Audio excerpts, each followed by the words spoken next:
Bismillahirrahmanirrahim. Assalamualaikum warahmatullahi ta'ala wabarakatuh. Ila hadratin nabiyil mustafa sallallahu alaihi wasallam wa ila azwajihi wa dhurriyyatihi wa ila ashabihi wa ila tabi'in wa ila tabi'ut tabi'in wa ila al-ulama wal nuqaba wal nujaba wa ila awliya'is salihin وإلى آبائنا وأمهاتنا وإلى المسلمين والمسلمات والمؤمنين والمؤمنات وخصوصا إلى شيخنا الإمام حسن الأشعري وإمام أبو منصور الماتوريدي بسير الفاتحة.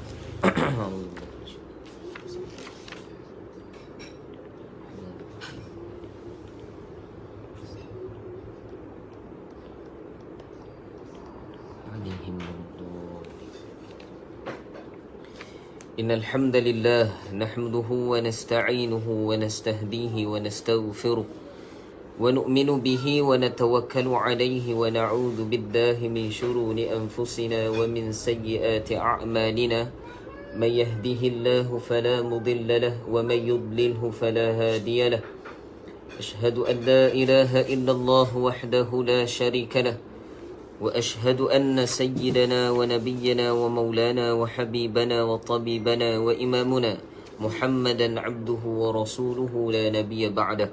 اللهم صل وسلم على نور الأنوار وسير الأسرار وترياك الأغيار ومفتاح باب اليسار سيدنا ومولانا محمدا المختار وآله أطهار وأصحابه الأغيار عدد نعم الله وإفضاله.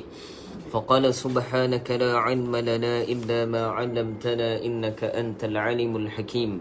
فقال رب اشرح لي صدري ويسر لي أمري واحلل عقدة من لساني يفقه قولي ولا حول ولا قوة إلا بالله العلي العظيم. أما بعد. Sahabul fadilah, para alim ulama, para asatizah yang saya muliakan. Ini keluarga saya ni, bonda saya. Seterusnya setiap ni keluarga saya. Seterusnya sidang penonton di Facebook Live Madrasah Ar-Raudah. Pertama sekali syukur pada Allah Subhanahu wa taala atas limpah rahim daripada Allah Taala. Allah masih beri peluang kepada kita dalam tempoh waktu ini untuk menuntut ilmu agama Allah Subhanahu wa taala. Ini satu nikmat. Bahkan ini ikhtiar. Sebagian para ulama mengatakan antara dia adalah Profesor Said Muhammad Alawi Al-Maliki di dalam kisahnya, yang mana seorang anak murid dia, yang mana dia bekerja, kemudian dalam masa sama dia belajar. Kemudian dia pergi bertemu dengan Said Muhammad Alawi Al-Maliki dan mengadukan bahawa, wahai Syekh, bagaimana saya nak, wahai Habib, bagaimana saya nak untuk rezeki saya ini dilapangkan oleh Allah Subhanahu wa taala. Maka Said Muhammad Alawi Al-Maliki mengatakan kepada dia, kamu ambil kitab kemudian pergi mengaji. Para ulama mengatakan mengaji ilmu, menuntut ilmu agama Allah Ta'ala, bahkan sesuatu perkara yang beri manfaat kepada kita, khususnya manfaat akhirat, maka para ulama sebut perkara tadi adalah mendatangkan barakah. Maka di sinilah penambahan rezeki. Ini kita jangan ingat dengan kerja buat kita sahaja, yang kita ingat dengan kepandaian, pengalaman kita, tidak. Tapi adalah semata-mata para ulama sebut antara diluaskan rezeki itu apabila kita menuntut ilmu agama Allah Subhanahu wa taala. Maka di sinilah menjadi fadilat besar pada waktu kita sekarang ni, untuk kita manfaatkan segala teknologi yang ada. Sebagai contoh, kita gunakan Facebook Live ni. Walaupun kita ini berada di tempat yang lain ataupun berasingan, masih lagi diberi peluang oleh Allah Ta'ala untuk bersemuka walaupun di alam maya, untuk bertemu kerana Allah, dan lepas ni kita akan berpisah kerana Allah Ta'ala. Yang ni kerana apa? Kerana mengajar ilmu agama Allah Subhanahu wa Ta'ala. Habis. Kita sambung pengajian kitab kita kitab Aqidah Ahlus Sunnah wal Jamaah yang mensyarahkan kepada Aqidatul Awam, yang mana kita dah sampai kepada muka surat 41. Minta maaf. Muka surat 45. Muka surat 45. Yang mana kita dah bahaskan berkaitan dengan sekarang ini kita akidah. Perbincangan akidah kita sekarang dah masuk kepada perbahasan mengenai Yaumul Qiyamah atau Yaumil Qiyamah, yang mana di sini para ulama mengatakan menjadi kewajipan kepada kita sebagai umat Islam yakini untuk yang mana datangnya hari kiamat kepada kita. Kita dah syarahkan sebelum ini, kita tidak seperti kepercayaan ataupun i'tikadnya yang lain, tapi kita sebagai i'tikadnya Ahlus Sunnah wal Jamaah pada rukun iman yang 6 itu ada menyatakan bahawa perlu beriman pada hari kiamat. Maka para ulama menyatakan kepada kita itu merupakan kewajipan dalam keimanan kepada Allah Subhanahu wa taala, sempurna iman. Maka kita dah bahaskan tentang tanda-tanda yang pada awalnya kiamat, alamatus sa'ah. Di dalam kitab-kitab para ulama, alamat pada menyatakan sa'ah. Makna sa'ah, hari kiamat. Maka para ulama sebut melalui hadis yang kita dah syarahkan daripada Al-Imam Muhammad bin Ismail Al-Bukhari rahimahullahu ta'ala, daripada Abul Hadis Sayyidina Abu Hurairah radhiyallahu anhu, yang diambil pada baginda Nabi SAW, yang mana menyatakan Nabi sebut pada kiamat itu berlakunya dua perkara. Yang pertama kita dah bahaskan berkaitan, iaitu jika budak wanita telah melahirkan tuannya. Kita dah bahas dah bahaskan sebelum ni. Dan yang kedua, jika pengembala unta berlumba-lumba meninggikan bangunan. Ni kita dah syarahkan. Kita sambung. Qala musannif rahimahullahu ta'ala, nafa'ana bihi wa bi'ulumihi fid darain amin, ila an qala.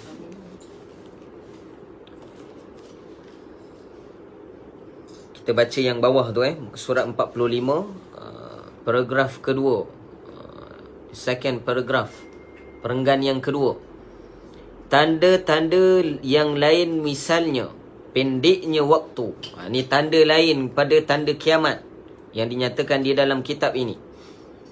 Antara tanda lain misalnya pendeknya waktu, berkurangnya amal, munculnya berbagai fitnah, banyaknya pembunuhan, pelacuran, kefasikan dan lain sebagainya. Para ulama sebut ini adalah tanda awal sebelum kiamat, yang mana kalau kita lihat disyarahkan oleh para ulama kita bahawa tanda kiamat itu ada dua. Asyaratus sa'ah, para ulama sebut, ada tiga pandangan, ada tiga pembahagian. Yang pertama, para ulama membahagikan kiamat kecil, ataupun disebut dengan as-sa'atus sughra, alamatus sa'atus sughra, iaitu kematian manusia. Barang siapa yang meninggal dunia maka telah terjadi kiamat padanya kerana ia masuk ke dalam alam akhirat. Ini pembahagian yang pertama. Yang kedua, kiamat sedang, yakni kiamat yang kedua, alamatus sa'atu wusta ataupun as-sa'atu wusta, iaitu meninggalnya generasi satu abad tertentu. Ni nanti saya akan bahaskan. Ni kalau di dalam kitab lah. Yang ketiga, kiamat besar, yakni as-sa'atu kubra, iaitu dibangkitkannya manusia dari kubur mereka untuk dihisap, ini yaumul hisab, dan dibalas jaza amalan-amalan di dunia. Para ulama sebut dibahagikan kepada tiga perkara, tiga kiamat. Alam itu yang pertama dengan as-sa'atu sughra, yakni tanda kiamat kecil, seperti hadis Rasulullah SAW yang menerangkan bahawa antara kiamat kecil yang pertama dibahas oleh para ulama, iaitu kematian kita. Apabila meninggalnya seorang tadi, maka berlakulah kiamat pada diri dia. Kenapa berlaku kiamat pada diri dia? Sebab dia telah berpindah alam daripada alam dunia ini kepada alamnya akhirat, yakni alam yang pertama, yakni alam kubur. Mana para ulama sebut setiap daripada kita akan menemui alam kubur.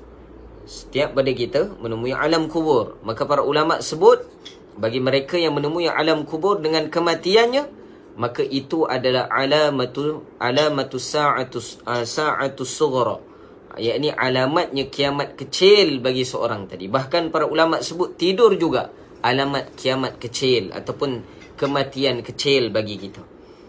Maka di bahagi yang kedua pula alamatu as-sa'atu wusta, yakni tanda kiamat yang kedua, peringkat pertengahan.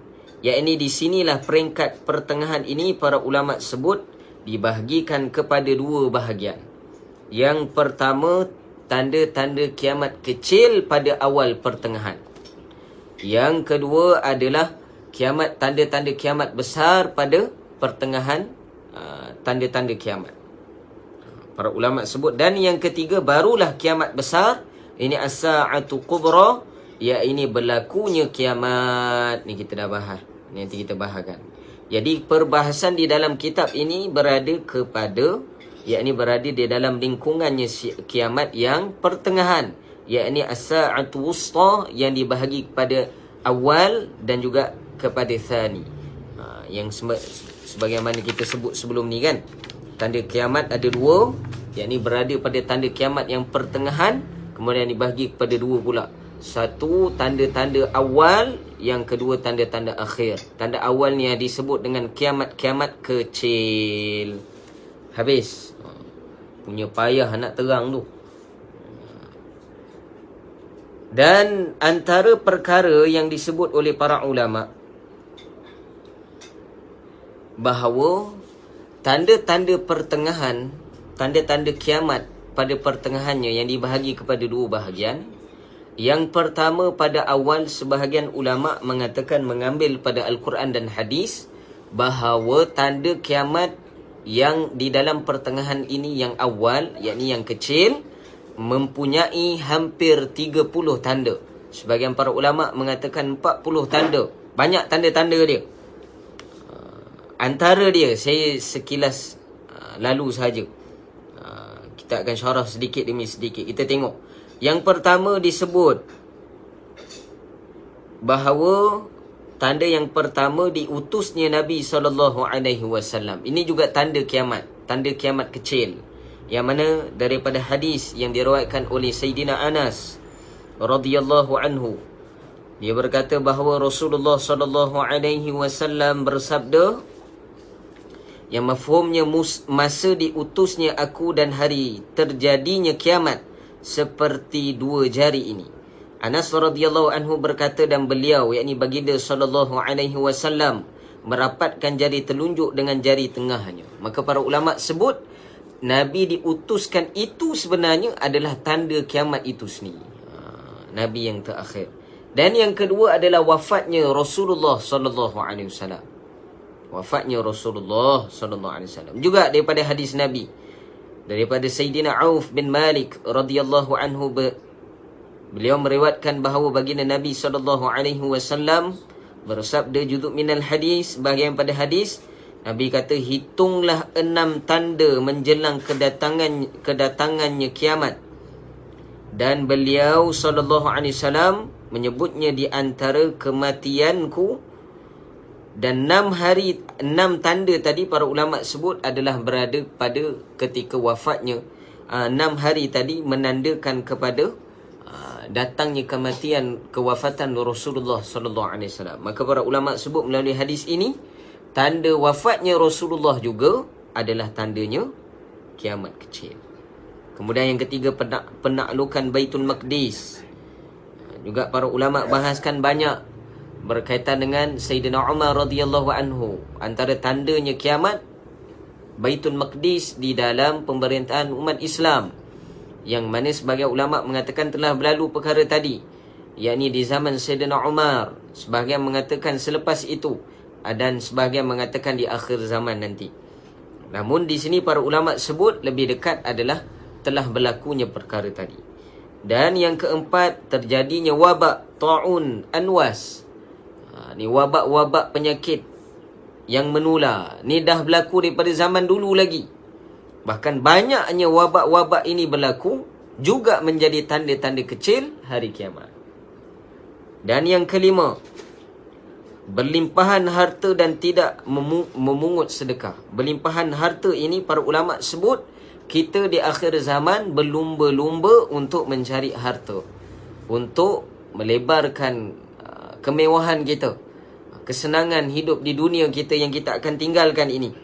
Kemudian tidak lagi kita memungut ataupun mengambil, tidak lagi memungut ataupun memberikan sedekah kepada orang yang memerlukan. Kemudian yang keenam, munculnya beragam fitnah. Banyaknya fitnah-fitnah. Sekarang ni banyaklah fitnah. Ni nak syarah lagi banyak fitnah-fitnah yang berlaku,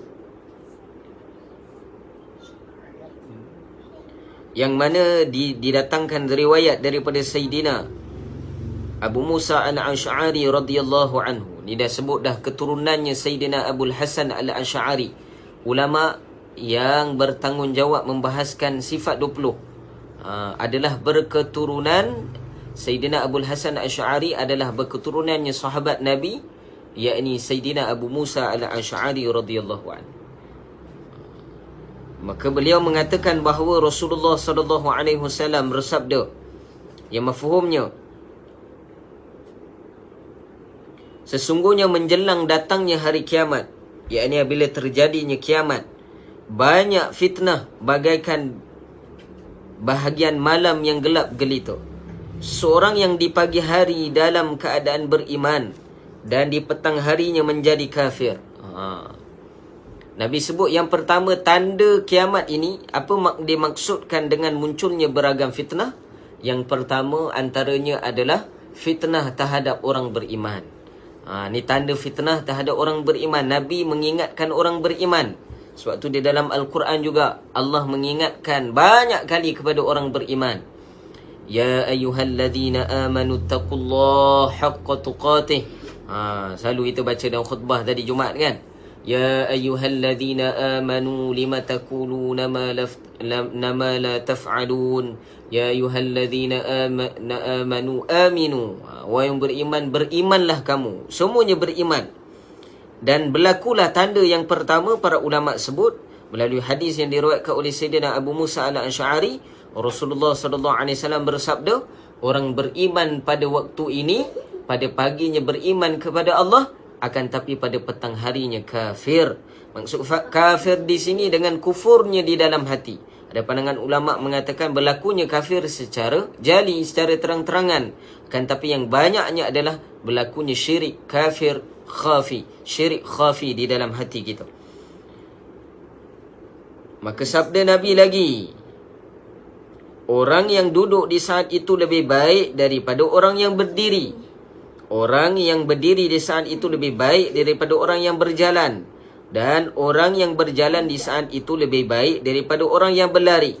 Maka patahkanlah busur-busur kalian, putuskanlah tali-tali busur kalian, dan pukulkanlah pedang-pedang kalian ke batu. Jika rumah salah seorang dari kalian dimasuki fitnah, maka jadilah seperti yang terbaik dari kedua anak Adam, yakni Habil dan Qabil. Hadis ini diriwayatkan oleh Sayyidina Imam Ahmad, Al-Imam Abu Daud, Al-Imam Ibnu Majah dan Imam Al-Hakim di dalam Mustadraknya. Maka para ulama mengatakan ni antara hadis. Fitnah ni besar, macam-macam fitnah lah. Ni kita nak bahas lagi panjang. Kemudian yang ketujuh, fenomena mengakunya Nabi. Ni pun dah berlaku dah tanda kecil kiamat. Yang mana di dalam muttafaqun alaih ataupun sahihain, di dalam kedua kitab-kitab sahih, yakni kitab Sahihul Bukhari dan juga Sahihul Muslim, diriwayatkan daripada Sayyidina Abu Hurairah radhiyallahu anhu bahawa daripada baginda Nabi sallallahu alaihi wasallam bersabda, la taqumus sa'ah hatta yub'atha dajjaluna kazzabuna qaribun min thalathin kulluhum yaz'umu annahu Rasulullah. Apa kata Nabi, apa sabda Nabi? Tidak akan terjadi hari kiamat. La taqumu sa'ah. Tidak akan berdiri, tidak akan terjadinya kiamat itu sehingga dibangkitkan para dajjal. Para dajjal. Dajjal di sini para ulama membahaskan adalah diterangkan sebagai kadzabun. Kadzabun, yakni pendusta. Yang jumlahnya mendekati 30. Maksud dia akan berlaku 30 pendusta yang besar di hari kiamat. Para ulama juga sebut di sinilah hadis yang diterangkan ada 30 dajjal yang saya pernah sebut sebelum ini, yang bakal diakhirkan dengan dikeluarkan Al-Masihud Dajjal. Adapun para ulama mengatakan ada 30 dajjal. Ni pun dibahas oleh para ulama. Yang mana yang pertama telah disebut oleh para ulama kita adalah siapa dia? Dajjal yang pertama. Siapa? Musailimah Al-Kadzab. Ada pandangan kata tak betul sebut Musailamah. Sebahagian Syekhul Azhar mengatakan mereka yang menyebut dengan Musailamah ini dialah kadzab. Dialah pembohong. Musailimatul kadzab, Musailimatul kazzab. Musailimah ini para ulama sebut dia adalah Dajjal yang pertama. Dajjal yang pertama. Kerana apa? Mengapa Nabi sebut macam tu? Kerana semuanya kata Nabi,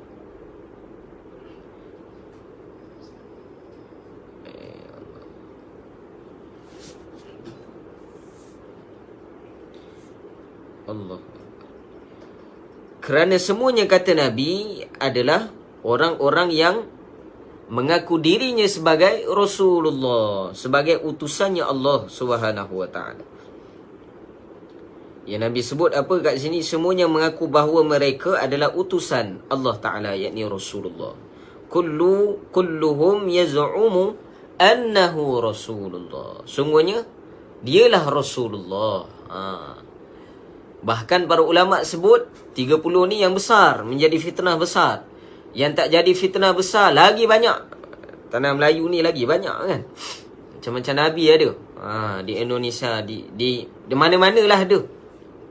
Mana-mana ada mengaku Nabi ni.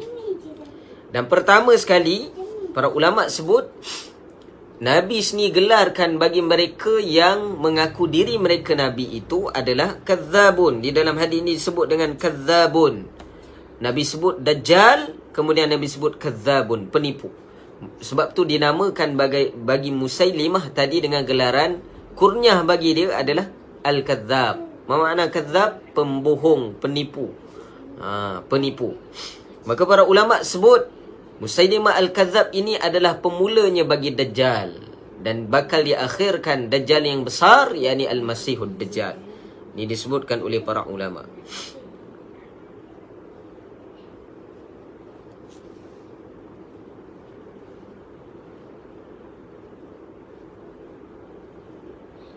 Di sini disebutkan oleh para ulama di antara mereka yang 30 itu telah muncul Musailamah ataupun Musailimah Al-Kadzab.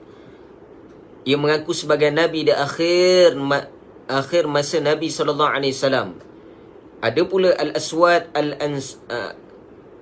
Al-Ansi dari negeri Yaman yang dibunuh oleh sahabat radhiyallahu anhum. Demikian dengan sajah. Ni nama-nama para ulama sebut sehingga dibilang kepada 30 nama. Ni sebutlah. Ni nak syarah panjang juga. Ustaz, ni tanda-tanda kecil ya. Tanda-tanda kecil mendatangkan alamat tanda-tandanya besar. Mendapatnya tanda-tanda yang besar. Dajjal tidak terus keluar. Pertama sekali dia akan mengaku dia ni seorang yang sangat alim. Bahkan terdapat pada dirinya ini kelebihan-kelebihan tertentu. Bahkan para ulama sebut dia diberikan kelebihan seumpamanya mukjizatnya Nabi Isa alaihi salam. Padahal itu bukan mukjizat, disebutkan adalah sihir. Bahkan para ulama menyebut di sini bahawa antara yang bakal tunduk, antara yang pertama, antara yang awal yang akan tunduk menjadi pengikutnya Dajjal adalah para bomoh-bomoh yang ada. para dukun-dukun yang ada, yang tidak mengamalkan ajaran agama Islam dengan mengambil pertolongan selain daripada Allah Subhanahu wa taala. Kemudian kelompok ini para ulama sebut mereka lah bakal takut ni baby dengar nangis tu. Bahkan mereka inilah yang bakal menjadi pengikut setianya Dajjal. Bukan itu sahaja, bagi mereka yang selalu bertemu dengan bomoh, berkemungkinan besar juga mereka ini bakal menjadi pengikutnya Dajjal. Sebab mereka menjadikan bomoh-bomoh yang ada ini sebagai jalan mereka untuk selesaikan masalah. Ni kena jaga-jaga. Zaman ni ramai juga ni perawat-perawat jadian. Perawat-perawat jadian. Apa perawat jadian ni ustaz? Dah boleh dah buang itu, buang ini kan, berubat sana sini. Para ulama sebut ini juga tanda-tanda kiamat.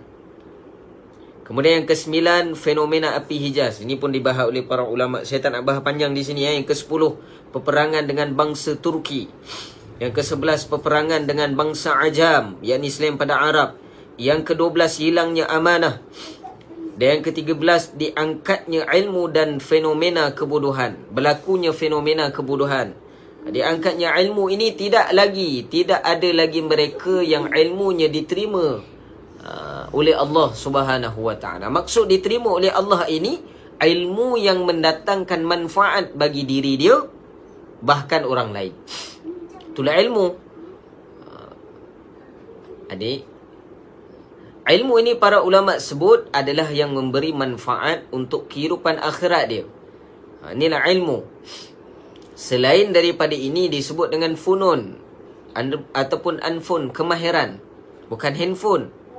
Anfun ataupun funun, kemahiran. Para ulama menyebut di sini bahawa fenomena ilmu ini telah dikotori dengan mereka yang jahil. Mereka yang jahil, ilmu mereka tidak sampai sanadnya kepada Rasulullah sallallahu alaihi wasallam. Ilmu tidak lagi dipelajari dengan bertalaqi, yakni berhadapan dengan guru bagaimananya Rasulullah sallallahu alaihi wasallam mengambil wahyu Al-Quran, yakni bertemunya Nabi sallallahu alaihi wasallam dengan guru yang terbaik, yakni malaikat Jibril alaihi salam. Jalan menuntut ilmu tadi, tarik itu, jalan itu tidak lagi digunakan oleh kita di akhir zaman ini. Dan para ulama sebut terlampau banyaknya berlaku orang-orang yang tidak sepatutnya mengeluarkan pandangan tentang agama Allah, mereka keluar untuk mengeluarkan pandangan tentang agama Allah. Ulama tidak lagi dihiraukan. Ni zaman inilah. Kemudian berlakunya fenomena kebodohan. Kebodohan ini para ulama sebut pada sudut apa? Semua benda. Bukan saja agama, semua benda. Antaranya adalah perjuangan hak asasi manusia. Itu pun para ulama sebut termasuk dalam kelompok kebodohan apabila tidak memperjuangkan perkara yang betul. Sebagai contoh, memperjuangkan hak asasi manusia pada sudut bolehnya perkahwinan sejenis. Itu antara kebodohan yang berlaku di akhir zaman ini. Ini memang berlaku, fenomena ini berlaku. Habis. Yang keempat, banyaknya pasukan dan pendukung kezaliman. Dan yang ke-15, merebaknya perzinaan. Ini pun sama dah. Akhir zaman ni.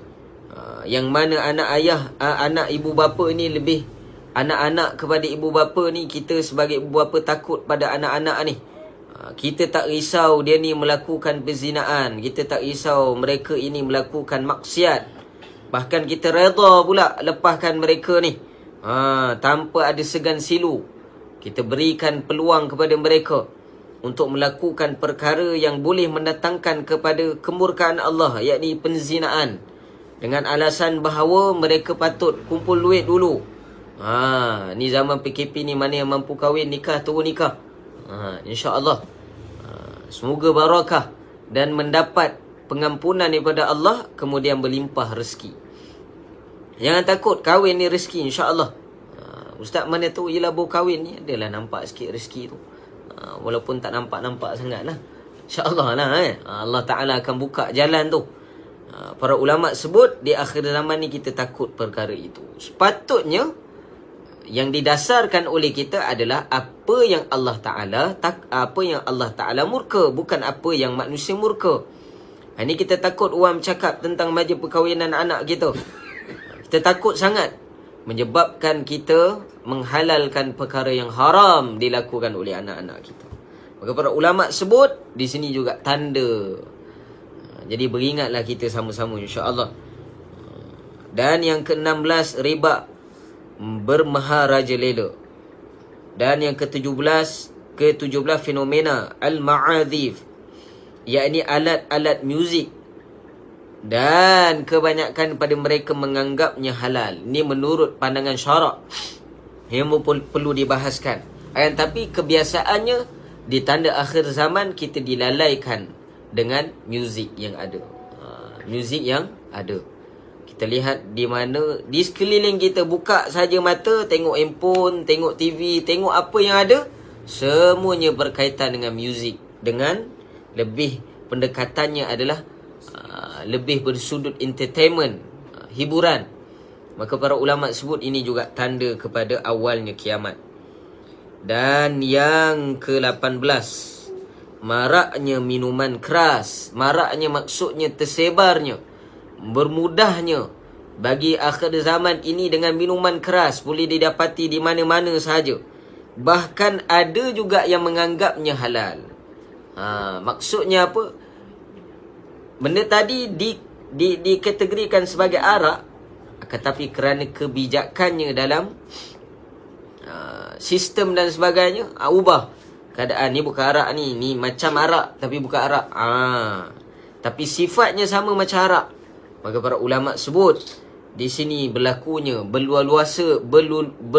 berluasanya para ulama sebut peminuman arak. Dan yang ke-19, berlumba-lumba menghiasi masjid dan berbangga-bangga dengannya. Allahu Akbar. Ini pun dibahaskan oleh para ulama. Masjid cantik tapi orang ramai tak datang. Habis ustaz, Covid macam mana nak datang? Tu kena taat lah SOP kan. Dah datang dah, undang-undangnya macam tu, kena akur. Kita kena ikut apa yang terbaik untuk dan masalah ini para ulama kita di Malaysia ini, orang-orang yang bertanggungjawab jabatan agama, menteri agama sendiri, dan seluruhnya bekerja sama daripada sudut JAKIM, JAWI, JAIS, sebagainya, Jabatan Agama Negeri, seluruhnya mereka telah bermusyawarat, telah bermuafakat. Para ulama sebut muafakatnya para ulama ni adalah rahmat bagi kita. Maka telah didatangkan fatwa kepada kita, maka kita ikut sahaja. Mudahnya bagi orang awam seperti kita ni. Dan yang ke-20, berlumba-lumba meninggikan bangunan. Ni baru masuk kita punya tanda. Antara tanda dia yang ke-20 para ulama sebut berlumba-lumba meninggikan bangunan. Dan yang ke-21, budak wanita ataupun hamba wanita melahirkan tuannya. Ini pun kita dah bahaskan. Dan yang ke-22, maraknya ataupun berluasanya pembunuhan. Dan yang ke-23, zaman semakin singkat ataupun waktu menjadi lebih cepat daripada yang sepatutnya. Para ulama juga sebut pembahasan ni panjang. Boleh dikatakan juga waktu transportation kita, waktu pengangkutan kita. Sekarang ni Allah Ta'ala dah singkatkan dah. Dulu nak pergi Allahumma salli ala Muhammad, Mekah, makan masa 3-4 bulan naik kapal layar. Sekarang ni boleh sampai masa 8 jam. Ada orang naik roket boleh sampai masa 4 jam. Jet peribadi kan, private jet, boleh sampai awal lagi. Boleh pergi balik hari. Itu pun antara tanda singkatnya waktu, tapi pada skopnya pengangkutan. Juga para ulama sebut ada pun merasainya waktu itu tidak cukup. Memang betul. Itu disebutkan oleh para ulama juga. Antara umum pemahaman hadis ini adalah singkatnya waktu dengan makna kita memang merasai bahawa waktu itu menjadi singkat, waktu itu menjadi cepat. Ini antara tanda, antara mafhum ataupun antara syarahnya para ulama secara umum tentang perkara ini, tentang hadis ini. Maka di sini juga para ulama mengatakan kepada kita, bergunanya kita mengatur waktu kita untuk sentiasa beramal kepada Allah Subhanahu wa taala. Selalu kita sebut kejap dah hari Jumaat. Kejap dah tahun 2021. Contoh, banyak kita sebut. Sebut je banyak. Tapi keadaan amal kita kurang. Jadi kita kena tambah. Dan yang ke-24, pasar semakin berdekatan. Allahu Akbar.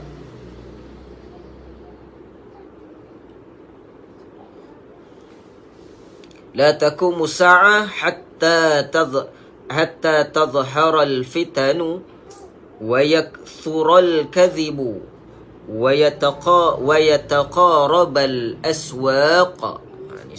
Nabi sebut dalam hadis riwayat Imam Ahmad, di dalam Musnad Imam Ahmad, tidak akan terjadinya hari kiamat hingga munculnya berbagai fitnah, banyaknya kebohongan ataupun perbohongan, dan berdekatannya pasar. Maksud dia, pasar ini adalah, sebahagian para ulama sebut, kenapa pasar ini antara hadis Nabi sebut antara tempat yang Allah Ta'ala tak suka adalah pasar.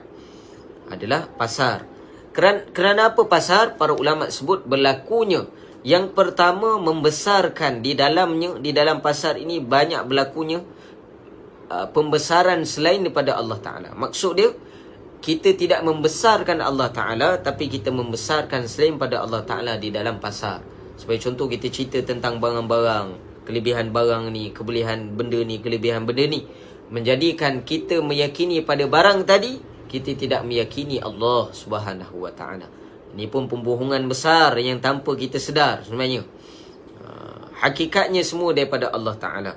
Maka para ulama sebut, di sini juga menandakan kepada kita, dan di dekatnya pasar juga para ulama sebut lebih dekat dengan keadaannya, situasinya, environment di sana. Situasinya di sana lebih kepada situasi yang ghaflah, yang lalai kepada Allah Subhanahu wa Ta'ala. Dan yang ke-25, fenomena kemusyrikan pada umat ini. Banyaknya berlaku musyrik, mereka yang menyyirik Allah Ta'ala. Yang ke-26,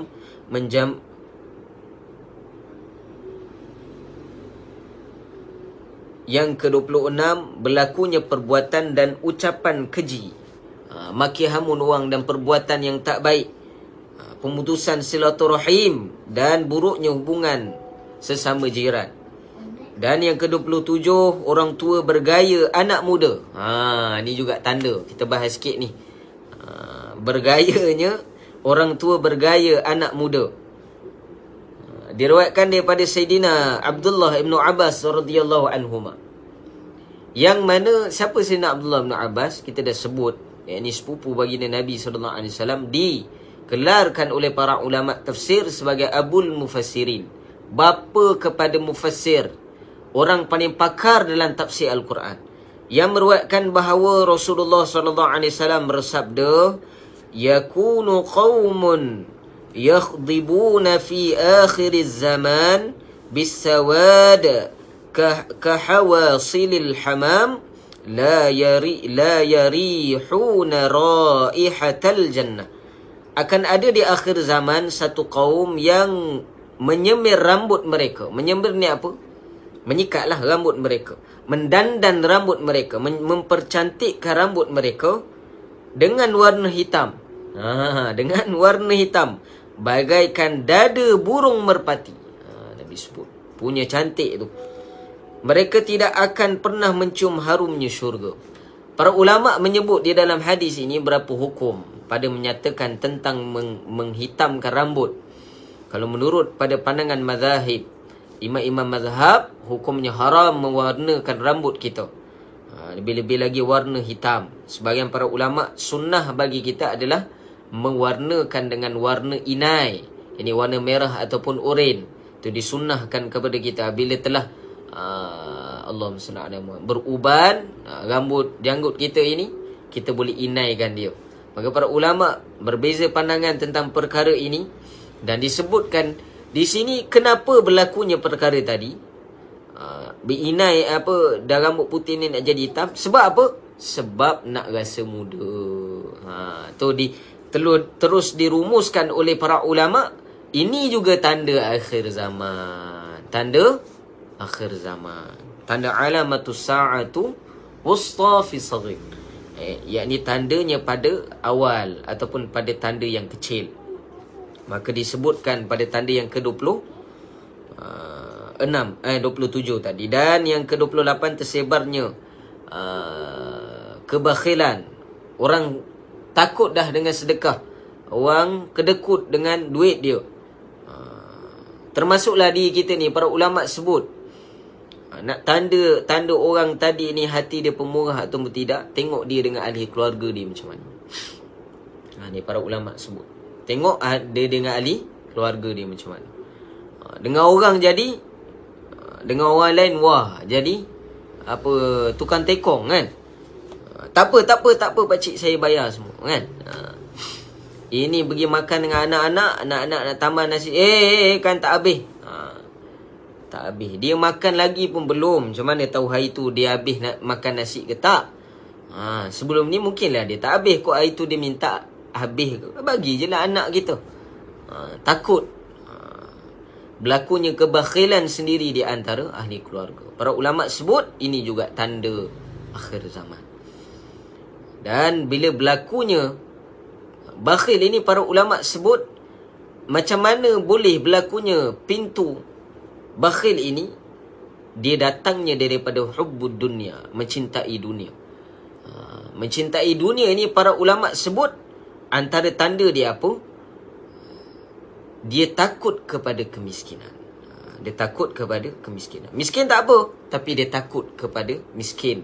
Maka para ulama sebut kerana itulah dia berkumpul, dia mengumpul harta benda dia. Dan disebabkan kerana banyaknya dia bercakap tentang harta tadi, dan setiap pekerjaan dia berkaitan dengan pengumpulan harta dunia tadi, menyebabkan adanya hub, cinta kepada apa yang dia buat.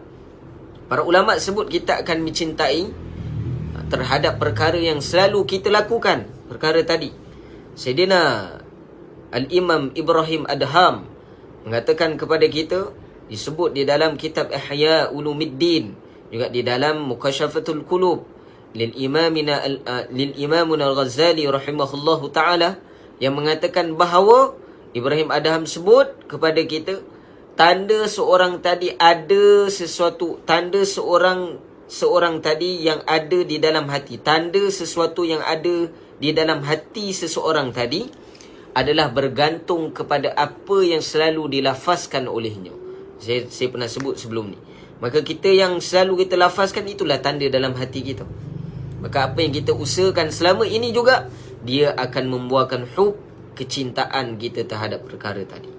Maka para ulama sebut janganlah sampai kepada keadaan kita melakukan pekerjaan tadi, mengumpul harta benda tadi, sehingga datangnya hub kepada kita. Ustaz, macam mana nak alam perkara tadi? Tidak lain tidak bukan dengan banyakkan ibadat kepada Allah Ta'ala, dan juga menuntut ilmu agama Allah Subhanahu Wa Ta'ala. Di samping itu, banyakkan bercakap tentang kebesaran Allah Subhanahu Wa Ta'ala. Banyakkan cerita tentang kehidupan akhirat kita, cerita tentang bagaimana kehidupan Rasulullah Sallallahu Alaihi Wasallam. Barulah akan keluar hub, kecintaan dunia ini. Bahkan kata Imam Ghazali rahimahullahu ta'ala, antara musuh umat akhir zaman ini, antara dia adalah yang pertama adalah aduwwu mubin, iaitu musuh yang nyata bagi kita siapa? Yang pertama syaitan, yang kedua nafsu, dan yang ketiga adalah dunia. Yakni bermaksud dunia ini apa yang kita miliki, yang kita usahakan. Bahkan para ulama sebut, apa yang kita lebih mudah nak faham usaha dunia ni, apa yang kita akan tinggalkan. Kita usaha perkara yang kita akan tinggalkan. Bahkan para ulama sebut, jadikan setiap usaha kita ini adanya mazaratul akhirah. Ma'ana mazaratul akhirah, jambatan kepada akhirat kita. Gunakan perkara dunia ini untuk kegunaan akhirat. Guna kereta pergi masjid, pergi menuntut ilmu. Guna handphone ni untuk kita talaki kitab. Guna internet untuk talaki kitab, dengar ceramah, dengar pengajian dan sebagainya. Gunakan baju kita untuk solat. Gunakan duit kita untuk menyumbang kepada rumah-rumah Allah Subhanahu Wa Ta'ala, untuk menyumbang kepada orang yang susah di kalangan kita. Lebih-lebih lagi adalah daripada kelompok ataupun golongan ahli keluarga kita sendiri. Maka para ulama sebut, itu antara jalannya menjadikan harta dunia adalah harta yang bermanfaat di akhirat nanti. Dapat semua insya-Allah. kemudian 29 tersebar ataupun banyaknya perdagangan, maraknya perdagangan. Banyaklah sekarang ni kan, online dan sebagainya, COD, cash on delivery. COD kan, cash on delivery, sampai bayar. Banyak marak perdagangan sekarang. Barang tak tengok lagi dah boleh beli dah. Dah ada akad dah. Dan yang ke-30, banyaknya peristiwa gempa bumi. Dan yang ke-31, banyaknya orang-orang yang ditenggelamkan ke dalam bumi, diubah raut wajahnya dan dilempar batu. Ini juga dibahaskan oleh para ulama kita, antara tanda-tanda awal di dalam alamatus sa'atu wusta, fi saghir ataupun fi awal. Pada awalnya, pertengahan ini, berlakunya antara di 31 tanda ini. Dan akan berlakunya juga yang kedua, yakni yang akhir ataupun yang thani, yang kedua adalah tanda-tanda kiamat yang besar. Ni kita bahaskan sedikit, bukan sedikit, banyak lah tu. Kita syarahkan sedikit lah, tak semua kita syarahkan. Ni pun dah satu kitab, baca tajuk je. Tu antara tanda-tanda. Bahkan disebut di dalam kitab Furu' Masail wa Usul Wasail yang dikarang oleh Syekh Daud Al-Fatani rahimahullahu ta'ala, pada bab menyatakan tentang keimanan, bab pada menyatakan tentang kitabul iman, yang menyatakan kepada kita juga antara tanda-tanda kiamat, disebut oleh Syekh Daud Al-Fatani rahimahullahu ta'ala, mensyarahkan tentang singkatnya waktu ini. Disebut oleh para ulama, disebut kepada kita ini, Syekh Daud Al-Fatani bahas panjang ni. Tak naklah syarah ni, kan nanti tak habis nanti syarah kita. Cukuplah kita mengambil orang kata apa, sekadarnya sahaja untuk kita tahu. Tu antara 31 tanda. Juga dibahaskan oleh di dalam kitab Syekh Fahmi Zamzam Fidhahullahu ta'ala, juga menyatakan kepada kita lebih kurang adanya 40 tanda ataupun 40 hadis yang berkaitan dengan akhir zaman. Di situ juga diceritakan perkara yang lebih kurang sama. Sekian saja insya-Allah kita bahaskan pada hari ini secara umumnya tentang tanda-tanda pertengahan, ataupun lebih mudah kita sebut dengan tanda-tanda kecil kiamat yang berada pada tanda pertengahan. Kemudian adanya thani, yang ini kita akan bahaskan juga berkaitan dengan tanda-tandanya besar berkaitan dengan hari kiamat. Itu saja pada saya, insya-Allah cukuplah. Selalu ustaz ni awal je, sekarang ni ialah KP ni kena akhir, kena cepat-cepatkan sedikit. InsyaAllah kita jumpa minggu depan. Tidak ada arah melintang. InsyaAllah kita teruskan pengajian kita.